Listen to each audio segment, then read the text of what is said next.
ceiling frame installation tayo mga bro. So ang unang process dito mga bro, mag-wall angle tayo mga bro, para dito sa runner natin dito mga bro. Alright mga bro, let's go.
Alright, let's go, let's go, let's go. Shoutout po sa lahat na nanonood ng video natin. Shoutout po sa inyo. Ceiling frame installation tayo mga bro. Alright, so yan na po yung ceiling natin. Yan na po yung ceiling height natin mga bro. Ayan, so gamit lang natin yung metal powering natin mga bro. Let's go. Let's go, let's go, let's go.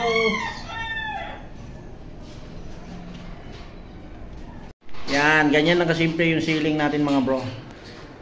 So dating gawin pa rin mga bro, yung spacing natin sa ceiling frame natin mga bro is 0.40 or 16 inches. Ayan mga bro. Ayan, so ito yung carrying channel natin, yung nagbibitbit ng ceiling frame natin. Ayan.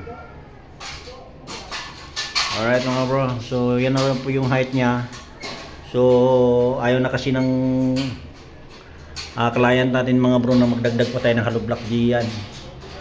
Alright, so ang ginawa ko, pina-slope ko na lang po siya dyan ng konti.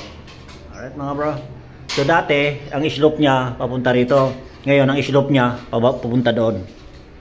Ayan mga bro. Ayan. So bukas ang gagawin natin ay ceiling board na tayo mga bro. Then electrical muna tayo mga bro bago mag ceiling board. Alright mga bro, so let's go, let's go, let's go. Yan, ganyan kabilis ikabit yan mga bro. Alright, pero mas mabilis pag mag demolish. Yan mga bro. Thank you, thank you, thank you.